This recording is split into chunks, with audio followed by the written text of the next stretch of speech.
नमस्कार, बहुत स्वागत है आप सभी का। मैं हूं आपके साथ कमर। बड़ी खबर से बुलेटिन की शुरुआत करेंगे। बिहार में विधान परिषद चुनाव को लेकर सियासी पारा गर्म है।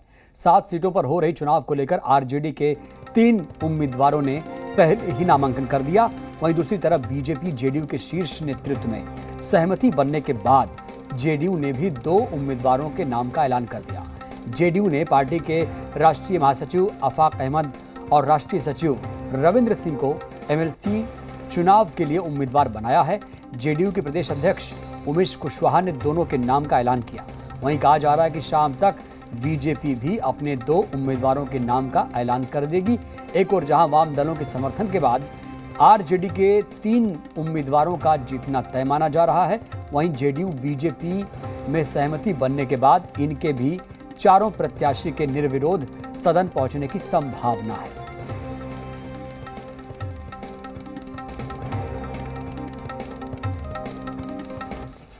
जेडीयू ने एमएलसी चुनाव के लिए अपने उम्मीदवार की घोषणा कर दी है।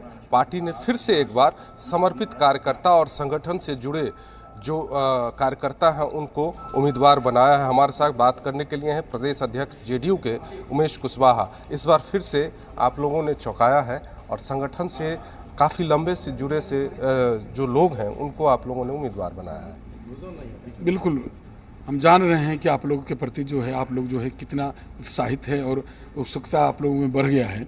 ये तो जानते ही हैं कि पार्टी के शीर्ष लीडर जो हमारे सर्वमान्य नेता हैं माननीय मुख्यमंत्री नीतीश कुमार जी, किस तरह जो अनिल हेगड़े साहब को और खीरू महतो जी को जो उन्होंने राज्यसभा भेजा है और फिर पुनः कार्यकर्ताओं इस कड़ी को आगे बढ़ाते हुए पुनः कार्यकर्ताओं को फिर प्रोत्साहित करने का काम किए हैं। जो आफाक अहमद खान और एवं रविंद्र प्रसाद सिंह जी को जो हमारे पार्टी के विभिन्न पदों पर रहे हैं और लगातार वो काम कर रहे हैं पार्टी के वर्कर के रूप में, पदाधिकारी के रूप में, और उनको मौका मिला। तो ये थे उमेश कुशवाहा प्रदेश अध्यक्ष जेडीयू के, जो कह रहे थे कि पार्टी ने समर्पित कार्यकर्ताओं को फिर से एक बार मौका दिया है।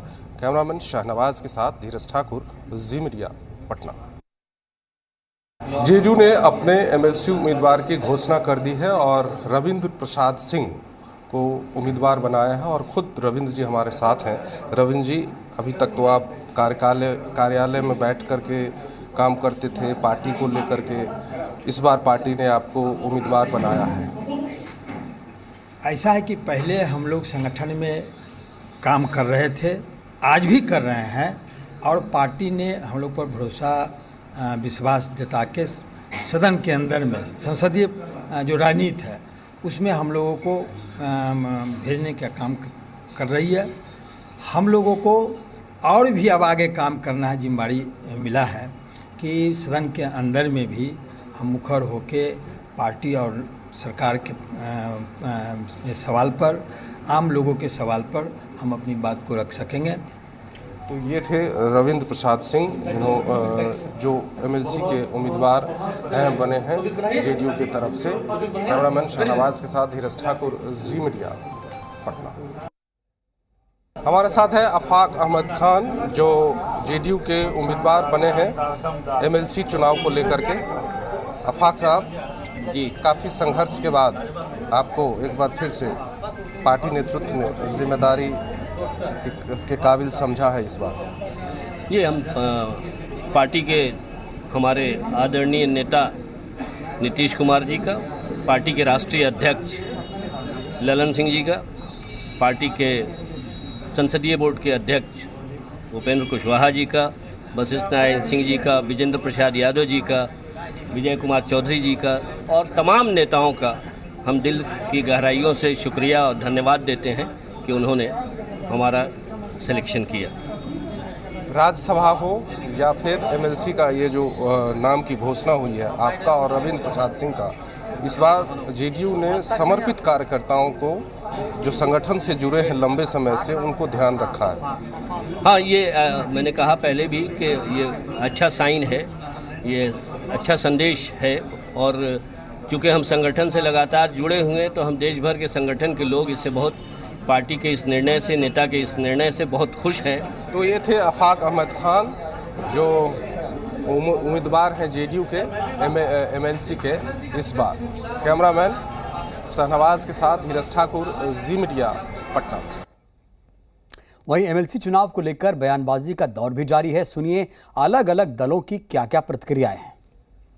महागठबंधन इंटैक्ट है, कोई विश्वासघात नहीं। महागठबंधन में भाजपा सत्ता लोलुप है और अतिवादता सहन करने की उसकी आदत सी पड़ गई है। अधिक संख्या बल होने के बावजूद भी वो मजबूरी है सत्ता के लिए देना।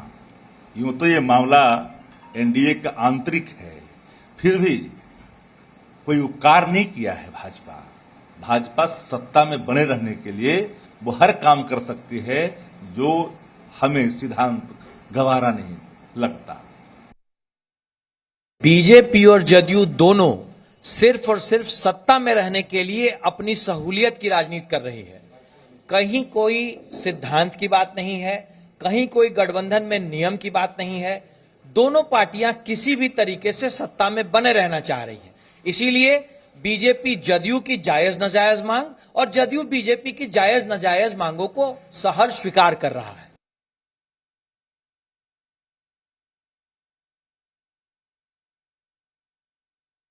यहाँ कोई पेच ही नहीं है, टोटल खुला हुआ आईना है और ट्रांसपेरेंट है, पारदर्शिता है। जिनको जो सीट पर लड़ना है, मिलना है, वो तय है। और हमारे अंदर जो सीट आएगा, हमारा प्रत्याशी भी तय है, वो घोषणा होने की देरी है। और जो समाज के अंदर जिनको हक मिलना चाहिए, वो जरूर हक मिलेगा। तो जेडीयू बीजेपी में सीट बंटवारे को लेकर सहमति बन गई है। 7 सीटों पर आपको बता दें चुनाव होगा। 2-2 सीटों पर जेडीयू और बीजेपी लड़ेगी। तो आरजेडी की जो 3 प्रत्याशी हैं पहले ही नामांकन दाखिल कर चुके हैं, उनका एमएलसी बनना लगभग तय है। तो कुल मिलाकर अब जेडीयू ने